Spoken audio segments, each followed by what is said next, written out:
2022 was the year of transformation. After 2 years of opening and closing, we were able to offer more on-site support and services and training, launched our Pinnacle Awards in person, which was really a way to really engage our members and celebrate their success.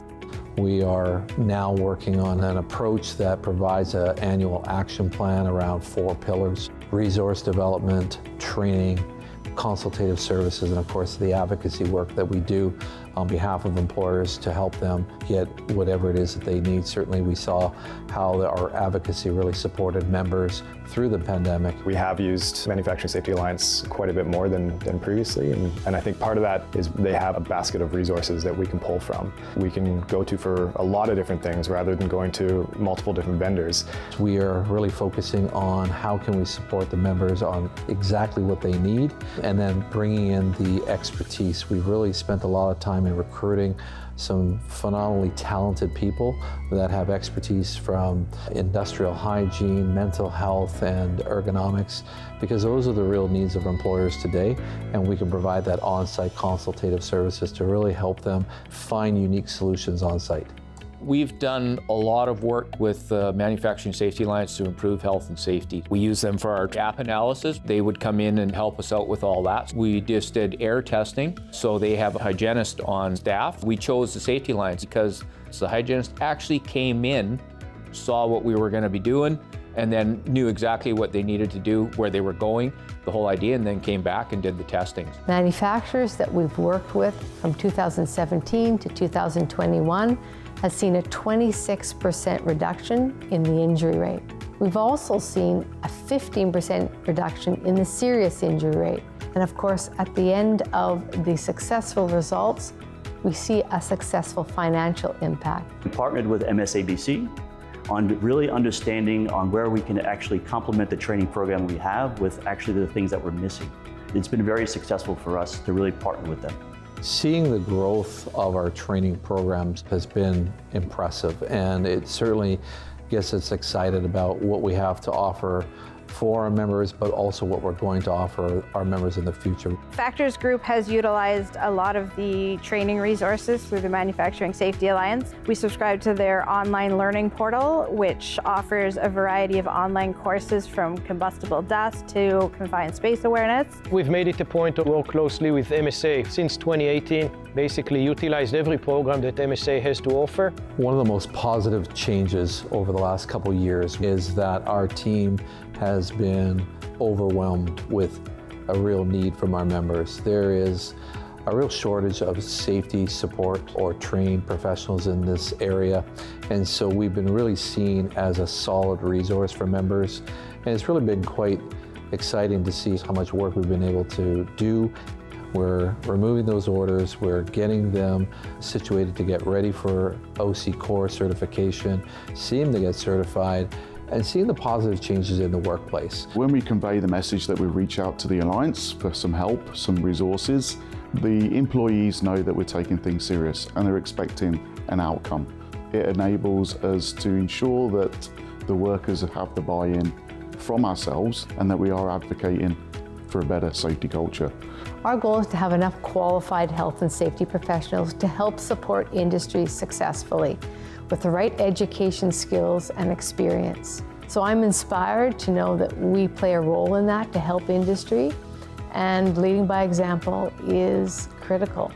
To know that we are there to support industry to help build thriving, sustainable, psychological, and physical healthy workplaces. Hello and welcome to Make It Safe Online, the virtual segment of our 2023 hybrid conference series. I'm Lisa McGuire, CEO of the Manufacturing Safety Alliance of BC, and thank you all for attending our event this year. To honor the people whose lands we're privileged to call home, I am grateful for the opportunity to open the event from our offices on the traditional and unceded territory of the Stolo people in the Coast Salish region of southwestern British Columbia. And we would also like to take a few moments to honor speakers and guests joining us from around the world to share perspectives from their homes, offices, and manufacturing facilities operating on the traditional territories of other Indigenous people in Canada and beyond. It was a pleasure to see many of you earlier this month at Make It Safe Vancouver and explore world-class health, safety, and performance here in British Columbia. With the 23rd World Congress on Safety and Health coming up next month in Australia, that focuses on how to innovate, explore, and adapt leading health and safety practices to create strong organizational cultures. The Make It Safe theme is aligned to bringing these same objectives here to our conference. As we gather here, healthy and safe in our businesses and homes, we recognize that around the world, many communities face incredible challenges and hardships from wars, natural disasters, poverty, and political instability. Worldwide, 6,000 deaths still result from work-related accidents or disease every single day. And the work of prevention is becoming more complex, not less. We're all navigating a landscape that requires us to adapt and innovate faster than ever. Change impacts the way we do business, the technologies we use, and the skills we need to keep our people healthy and safe. In this environment, the pursuit of world-class health, safety, and performance is more than a box to tick on a compliance checklist. It's a strategic necessity, the journey we pursue to keep our businesses viable and thriving long-term. Make It Safe Online is a unique opportunity to connect ideas and perspectives from around the world with our members here in BC and also across Canada. The online platform allows us to welcome a broader audience to the Make It Safe community. I hope you're as excited as I am to connect and learn from international experts and industry leaders in 30 new sessions over these next 2 days, covering critical topics for our businesses and our people today. This is our time to learn together and to commit together to learn and apply world-class approaches to keep our people safe and well at work.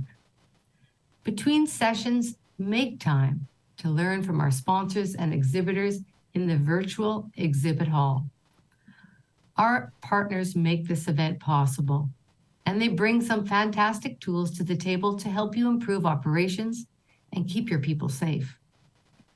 And now please join with me in welcoming Premier Pillai of the Yukon, who joins us with an opening greeting.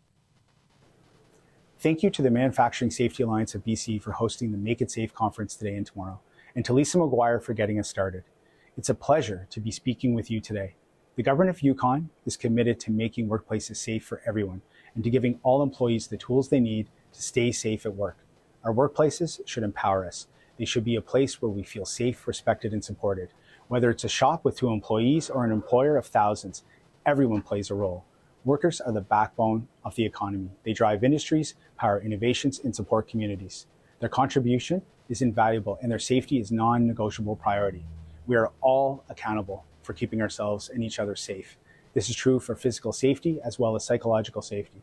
Psychological health and safety is an emerging area of workplace health and safety, and the COVID-19 pandemic helped to increase our awareness of just how crucial it is. Last year, the Yukon government worked with a leading expert in workplace psychological health and safety to complete an assessment of our workplaces. The assessment will provide recommendations on how to improve psychological health and safety based on factors such as organizational culture, workload management, and leadership. We'll use the results of the assessment to inform future program development and delivery as we strive to continuously improve our approach to psychological health and safety. We have also taken other steps to address psychological health and safety, such as providing introductory mental health training to over 900 managers and supervisors. We must make safety our first task on every job and prioritize it each and every day. Because unfortunately, we know that despite strong health and safety regulations, workplace injuries and related illnesses are still far too common. By working together with employers, staff, and our health and safety partners, we can create a healthier, more resilient workplace. Everyone has the right to return home safe and sound at the end of the workday. I wish you all a productive conference full of good discussions and lasting connections. Together, I know we will and can use our wisdom and experience to empower the next generation of workers to continue fostering a culture of safety. Thank you. Thank you, Premier Pillai. That message is so important. Together, we can build safe and thriving workplaces here in Canada and around the world. Please hold on for the opening keynote, which starts right here at 9, following this brief video that takes a look into the past year with our manufacturing and food processing members at the Manufacturing Safety Alliance of BC.